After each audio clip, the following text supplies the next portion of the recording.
করে দেখাচ্ছি মুড়ির মোয়া। মুড়ি আর গুড় নিয়েছি, কিভাবে বানাচ্ছি চলো দেখে নিই। কড়াইয়ের মধ্যে একটু জল দিয়ে আমি প্রথমে গুড়গুলোকে একটু গলিয়ে নিচ্ছি। একদম গলে যাবে তখন আমি এটা বন্ধ করে দেবো। গুড়টা একদম ফুটে উঠেছে, একটুও লাম্প নেই, একটুও গোটা নেই, দেখো একদম ফুটে উঠেছে। এই পর্যায়ে আমি একটু নুন দিয়ে দিলাম আর একটু এলাচ গুঁড়ো দিয়ে দিলাম। গুড়টা খুব ভালো করে জাল হচ্ছে। এবার আমি গ্যাসের ফ্লেমটাকে কমিয়ে দিচ্ছি।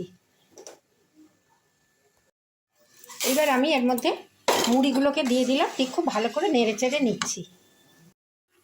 পাকটা আমার হয়ে গেছে, গুড়ের সঙ্গে মুড়িটা এই যে ছেড়ে যাচ্ছে। এবার আমি এটাকে একটা প্লেটে ঢেলে নিচ্ছি। আমি গুড় দিয়ে মুড়িটা পাক করে জমে যাওয়ার আগেই একটা প্লেটে ভালো করে ঢেলে নিলাম। আমি মোয়াগুলোকে ছোট ছোট বলের আকারে গড়ে নিলাম। ভজরি মার না কিচেনের আজকের উপস্থাপনা মুড়ির মোয়া। তোমরা